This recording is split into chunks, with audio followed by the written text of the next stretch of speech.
होते हैं। आज राजा उमर सिंह सोचने लगे क्यों न अपने पुत्रों की शादी की जाए,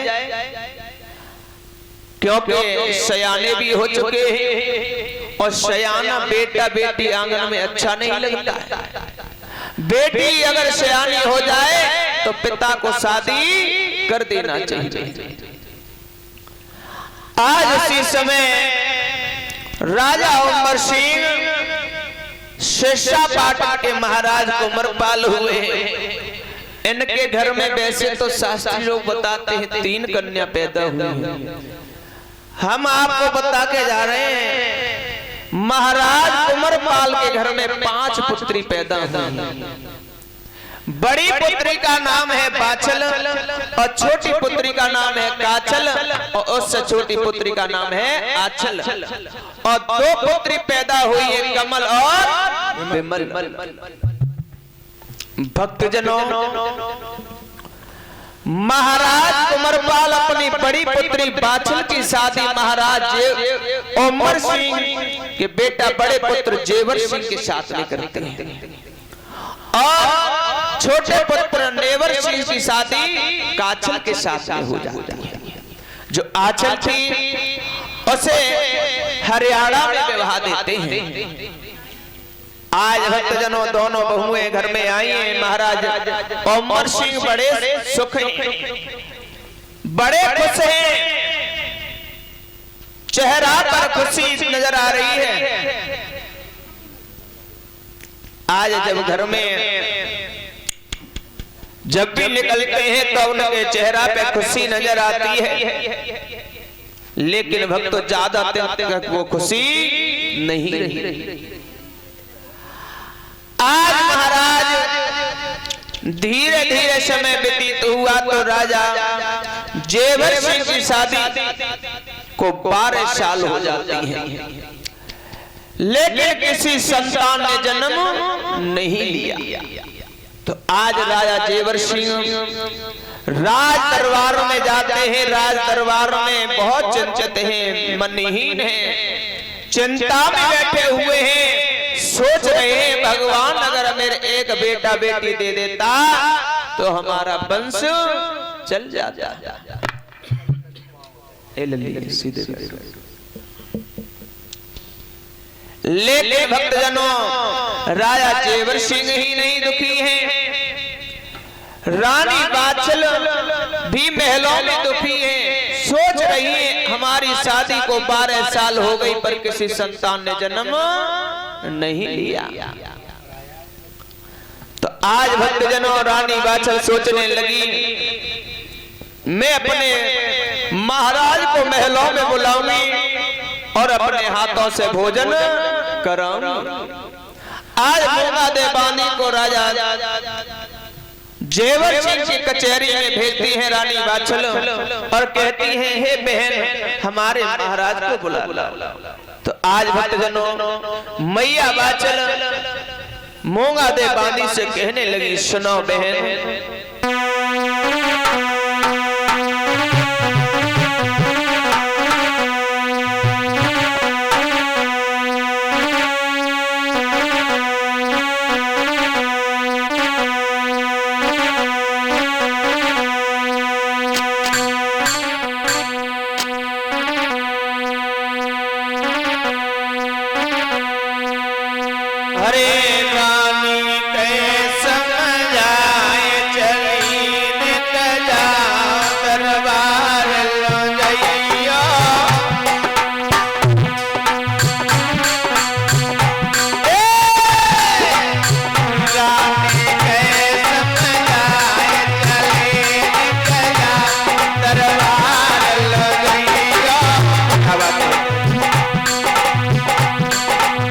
मेरे महाराज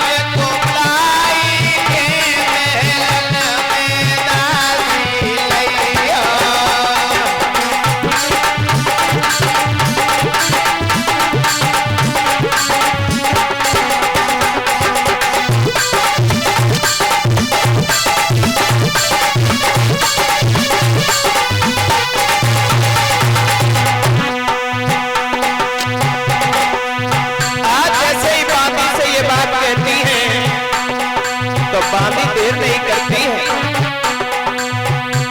अरे करीना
अभी तो हम महलों से राज दरबार के लिए आया हूँ, लेकिन इतनी जल्दी रानी हमें क्यों बुला रही है? क्या बात हो गई है? तो बानी कहने लगी महाराज ये तो नहीं बताया है क्यों बुला रही है।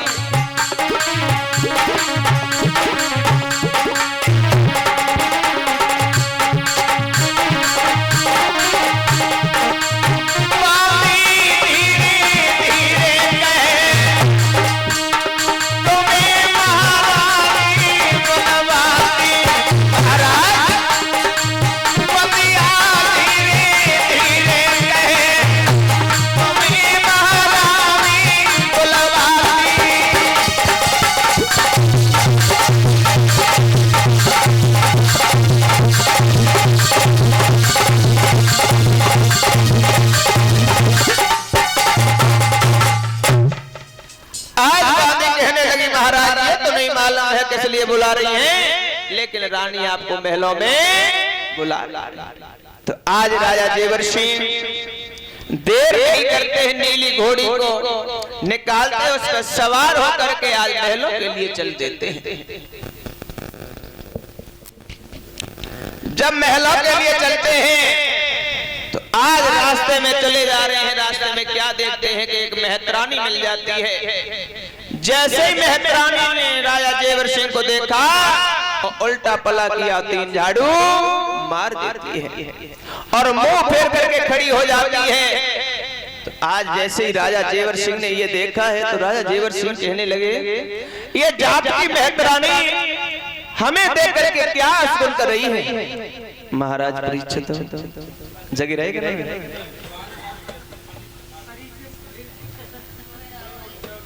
हाँ हाँ ऐसा तो ना देख पाए जब कैया मार ले कर।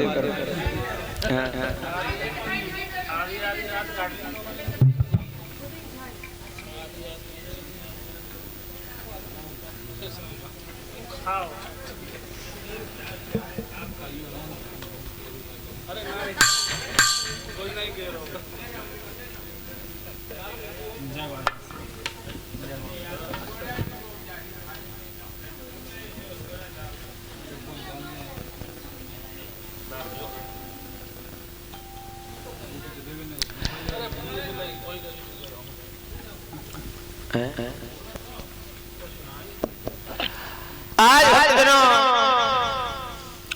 जैसे ही मेहतरानी ने देखा है तो मेहतरानी मुंह फेंक करके खड़ी हो जाती है और उल्टा पला पटपड़ी होती है, झाड़ू मार देती है। आज जैसे ही राजा जेवर सिंह ने ये देखा तो राजा जेवर सिंह कहने लगे ये जात की मेहतरानी हमें देख करके क्या आश्चर्य कर रही है। तो आज राजा जेवर सिंह बांदी से कहते हैं, हे बांदी, इस मेहतरानी से पूछो ये क्या आश्चर्य किया है इसने। आज भक्तजनों बांदी कहने लगी है, महाराज आप ही जाकर के पूछ लीजिए इसने क्या आश्चर्य किया क्या नहीं। तो आज राजा जेवर सिंह मेहतरानी के पास जाते हैं और कहते हैं, हे मेहतरानी, तुमने हमें देखा और इतना पला किया, 3 झाड़ू मार दिए और मुंह फेर करके खड़ी हो गई है, क्या सुन किया है। तो आज मेहतरानी हाथ जोड़ करके कहने लगी, महाराज आप ना पूछो वही अच्छा है। क्यों? क्योंकि अगर हमने आपको बता दिया तो आप दुखी हो जाओगे। तो आज राजा जेवर सिंह कहने लगे, मेहतरानी हमें अवश्य बताओ आपने ये अशुभ क्यों किया है। तो आज मेहतरानी कहने लगी, महाराज अगर हम आपको बता देंगे तो आपको हम या तो बक्सी में डलवा दोगे या तो हमें सूली पे चढ़वा दोगे, इसलिए महाराज मत पूछो। लेकिन राजा जेवर सिंह ज्यादा हट कर जाते हैं। तो आज मेहतरानी कहने लगी, महाराज आप एक निर्वंशी हो और निर्वंशी राजा का जो मुख देख लेता उसे अन्न नसीब नहीं होता है। तो आज जैसे महाराज जेवर सिंह ने ये सुना है कि जात की मेहतरानी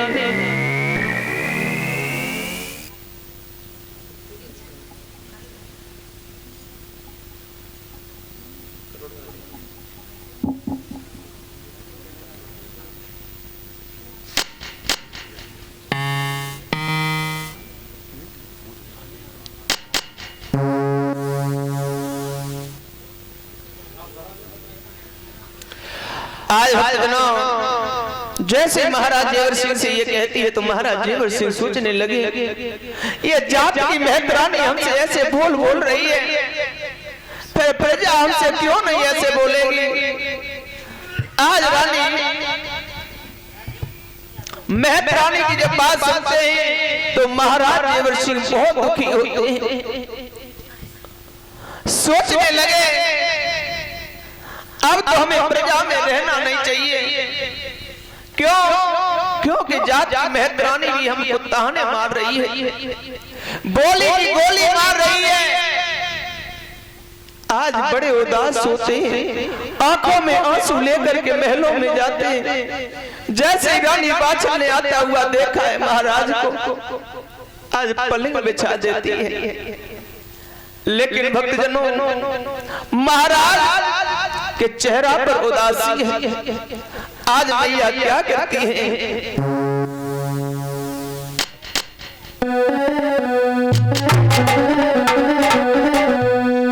अरे आवत बल मनहारे और मात में पलगाल रखायो। अरे भैया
भाई नीचे से उठा ले।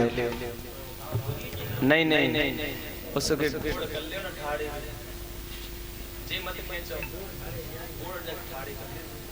नीचे से लेकर हाँ जी।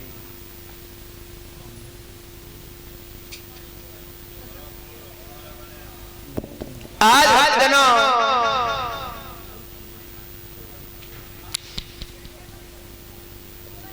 मैया कहने लगी है पिया, आप जब भी महलों में आया करते थे राज दरबार से, तो आपका चेहरा हमेशा फूलों की तरह खिलता हुआ आया करता था, लेकिन आज कलियों की तरह मुरझाया हुआ क्यों है? आप उदास क्यों हो महाराज? आज जैसे ये कहा है तो महाराज जेवर सिंह कहने लगे, नहीं रानी ऐसी कोई बात नहीं है। रानी कहने लगी महाराज कोई तो बात है। तो रानी बाचल कहने लगी महाराज क्यों उदास हो? और रानी पूछने लगी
महाराज क्या बात हो गई है? क्या कोई संत महात्मा भूखा चला गया है या तुम्हारे राज्य में कोई हानि हो गई है?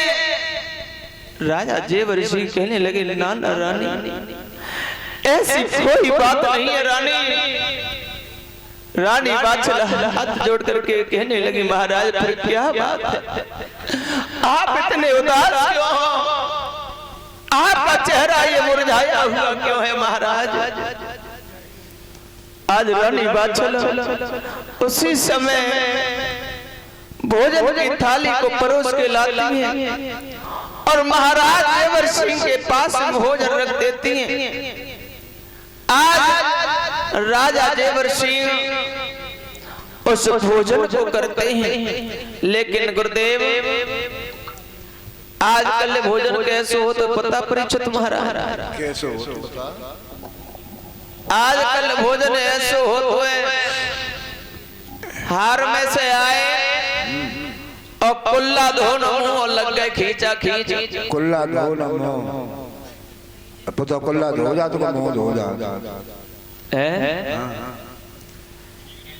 आजकल भोजन ऐसा होता है हार में से आए जैसे हमारे बड़े बूढ़े बैठे ऐसे हर चलाते हैं हार और हार में से आए और जे कुल्ला धो न मुंह लग गए खींचे खींच। फिर महाराज जी कहते कुल्ला धो न मुंह। अब बाबा से पूछो कुल्ला करो जा कहे महाराज जी से बता कुल्ला धो जा तो मुंह। अब दीदा कह रहे कुल्ला धो न मुंह। अब जब कहते का मुंह धो न कुल्ला करो तो मानी लेते।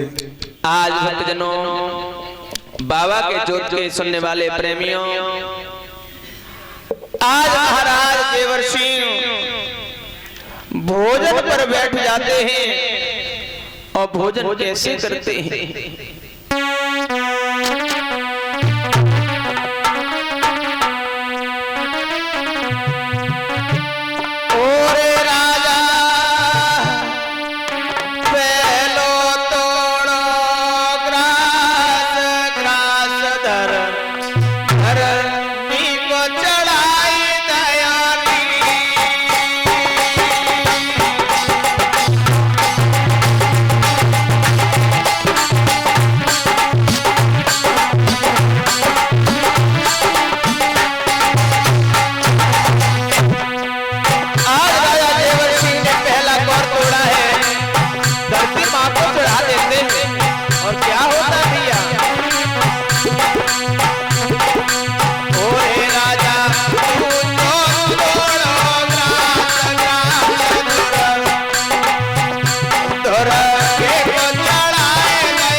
धरती माँ को चढ़ा देते हैं, दूसरा कौर तोड़ते हैं, दुर्गे मैया को चढ़ा देते हैं,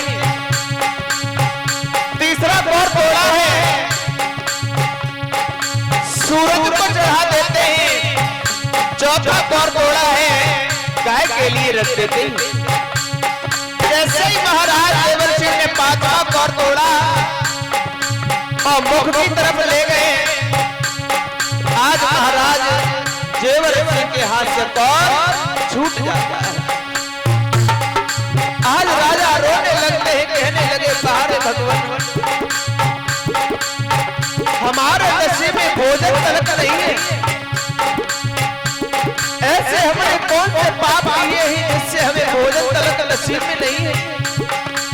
आज राजा जेवर सिंह रोने लगते हैं और क्या करते हैं भैया,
लगी। रानी बादशाह भी रोने लगती है और कैसे पूछ रही भैया,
जैसे ये कहा है तो राजा जयवर सिंह कहने लगते हैं, ना ना रानी ऐसी कोई बात नहीं है, न तो आपके भोजन बिगड़े हैं न तो खाली शिकार गई है। तो महाराज क्या बात है? बोले अरे भोजन बिगड़े रानी,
महाराज जयवर सिंह से कहने लगी, महाराज फिर आप क्यों रो रहे हो? आज रानी वाचल से महाराज जेवर सिंह कहने लगे, रानी हमारे घर में धन दौलत की किसी बात की कमी नहीं है, लेकिन कमी है तो केवल एक संतान की कमी है। आज जैसे ही रानी वाचल ने ये सुना है तो रानी वाचल कहने लगी, महाराज एक काम करो, अगर हमारा कहना मानो तो हम आपको एक उपाय बताएं। तो राजा जेवर सिंह कहने लगे, बताओ रानी। रानी कहने लगी, महाराज ऐसा करो, आप दूसरी शादी कर लो, जो हमारी बहन महलों में आएगी उसके अवश्य संतान हो जाएगी। आज रानी वाचल समझाने लगी, और सुनो राजा,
दूसरी शादी कर लो, जो हमारी बहन महलों में आएगी उसके अवश्य संतान हो जाएगी। तो आज भक्तजनों जैसे ही दूसरी शादी की बात कही, लेकिन महाराज परीक्षित अगर आज कल काऊ बूढ़े बाड़े से कह दे शादी की तो बके मुंह में लड्डूआ फूटल लगता है। कहा तो भगवान भली सुनी हमारी।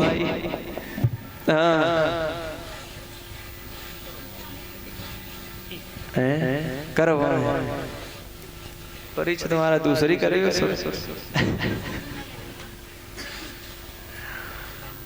आज जैसे ही दूसरी शादी की बात कही है तो राजा जेवर सिंह कहने लगे, रानी तुम पागल हो गई हो क्या? तुम भी महलों में बांझ हो, तुम्हारी बहन भी बांझ है, अगर जो तीसरी आएगी वो भी बांझ रह गई तो हम कौन से कुआं भार में गिरे जाए? तुम कह रही हो दूसरी शादी कर लो, अगर वो भी बांझ रह गई फिर हम मुंह कहां दिखाएं? तो आज राजा जेवर सिंह कहने लगे हैं, रानी हम दूसरी शादी नहीं कर सकते हैं। क्यों महाराज? क्योंकि रानी हमारा धर्म चला जाएगा, इसलिए हम दूसरी शादी नहीं करेंगे। और बोली है महाराज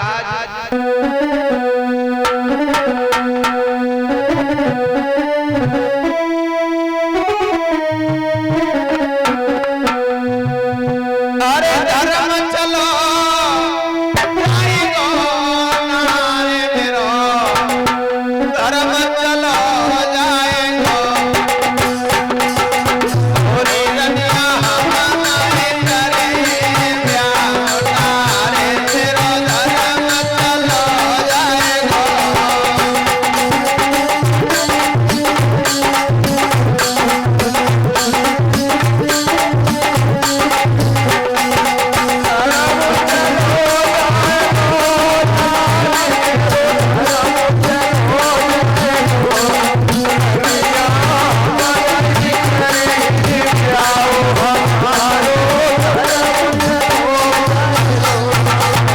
आज राजा देवर सिंह कहने लगे रानी सुनो, अगर हम दूसरी शादी करेंगे तो हमारा धर्म चला जाएगा। रानी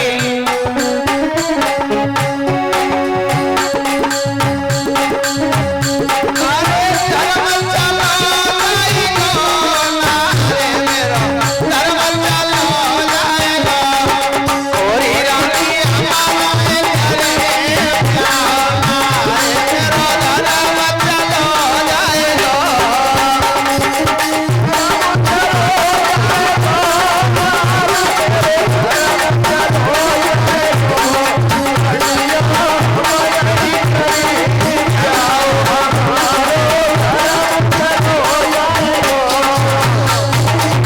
अच्छा, आपका धर्म चला जाएगा, आप शादी नहीं करोगे? महाराज देवर सिंह कहने नाना, तो मेरी भी एक बात सुनो राजा। अरे काली में पलका हमारी, तुम पंडितल बोलावारी,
बोलिए सच्चे दरबार की, बोलिए हर वीर महाराज की, प्रेम से बोलिए गुरु गोरक्षनाथ भगवान की।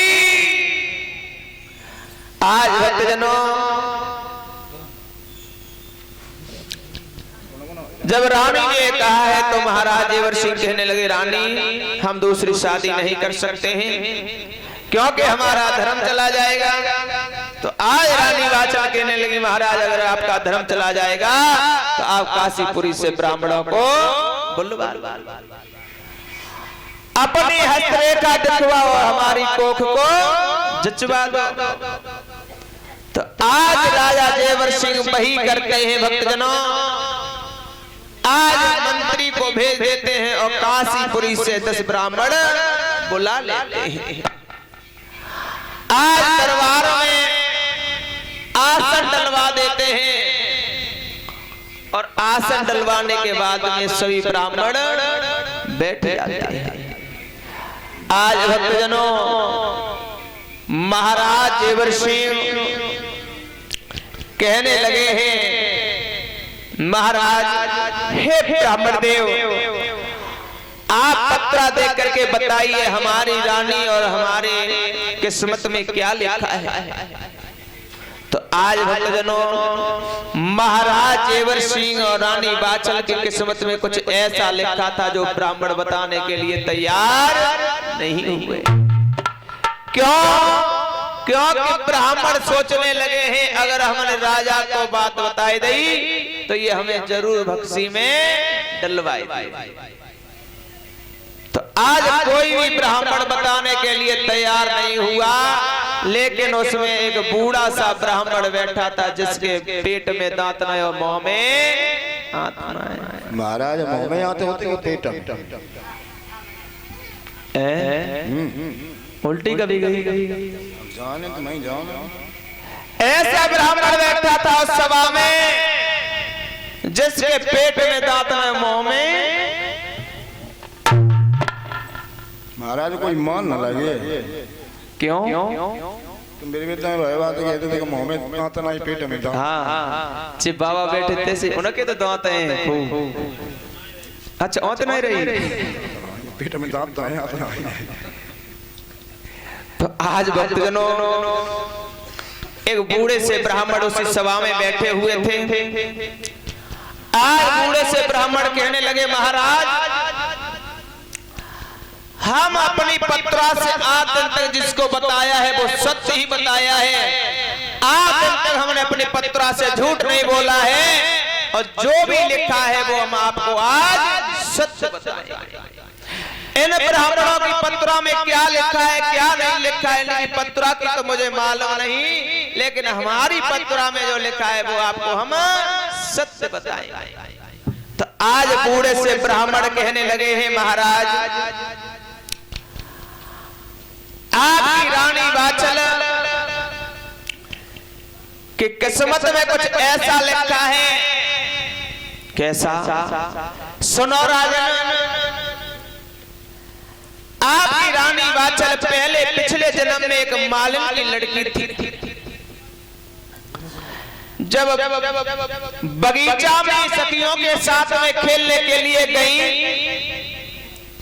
तो उन्होंने कबूतरी के 4 बच्चों को मार दिया। जब कबूतरी के 4 बच्चों को मार दिया है, इधर कबूतरी दाना चुगने के लिए चली गई। जब वापस लौट करके आई और जब उसने अपने बच्चों को मरा देखा, आकर के कहने लगी, ओरी लड़की मेरे बच्चों ने तेरा क्या बिगाड़ा था? क्या मैंने बिगाड़ा था जो तूने हमारे बच्चों का मुख भी नहीं देखने दिया? हमें अपने बच्चों के साथ लाड प्यार भी नहीं करने दिया। ऐसा हमारे बच्चों ने क्या बिगाड़ा था? आज कबूतरी रो करके कहने लगी, ओरी लड़की तूने हमारे बच्चों को तो मार दिया है, हमें लाड प्यार भी नहीं करने दिया है। जहां मैं तुझे श्राप दे रही हूं, जैसे हमने अपने बच्चों को मुख नहीं देख पाया है, लाड प्यार नहीं कर पाया है, ऐसे एक जन्म की कौन कहे तू 7 जन्म तक अपने बच्चों का मुख नहीं देख पाएगी। आज जैसे ये कहा है भक्तजनों, उसी समय महाराज जेवर सिंह कहने लगे, हे ब्राह्मण देव, हमारी रानी ने तो ये पाप किया है, लेकिन हमने क्या किया है? हमने क्या किया है जो हमें ये दुख देखने के लिए मिल रहे हैं? तो ब्राह्मण देव बताने लगे, हे राजन सुनो, आपकी किस्मत में कुछ ऐसा लिखा है, आप पिछले जन्म में एक राजकुमार थे, आप वन में शिकार खेलने के लिए गए, शिकार खेलते चले गए, आपने एक बट वृक्ष के नीचे एक हिरणों का झुंड देखा और हिरणों का झुंड देख करके आप बहुत खुश हुए। आपने खुश होकर के बाण पर तरकस चढ़ा लिया है और तरकस चढ़ा करके मारने के लिए उद्यत होते हैं, लेकिन सभी हिरण भाग जाते हैं, लेकिन उनमें से एक गर्भवती हिरनी जो थी वो नहीं भाग पाती है। आप तीर को चला देते हो, वो तीर जाकर के उस गर्भवती हिरनी के जाकर के गर्भ में लगता है।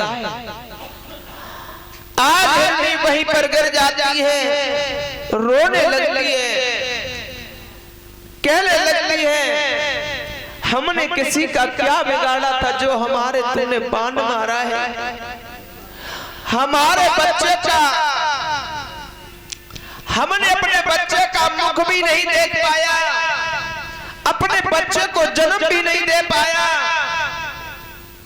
तब तक राजा जेवर तब तक राजा उस हिरनी के पास में पहुंच जाते हैं और जैसे ही हिरनी ने राजा को देखा है तो कहने लगी, ए राजा, मैंने तेरा क्या बिगाड़ा था, क्या हमारे बच्चे ने बिगाड़ा था जो तूने हमारे बच्चे का मुख भी नहीं देखने दिया, बच्चे को जन्म भी नहीं दे पाई। आज वो हिरनी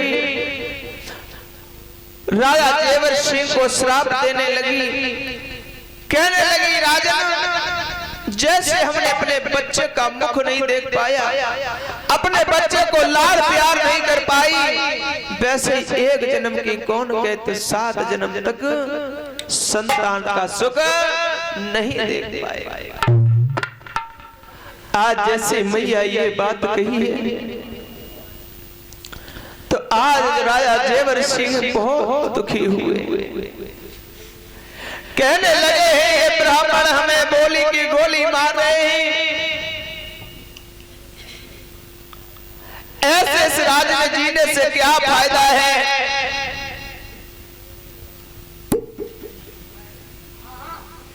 आज भक्त जनों, उसी समय राजा जेवर सिंह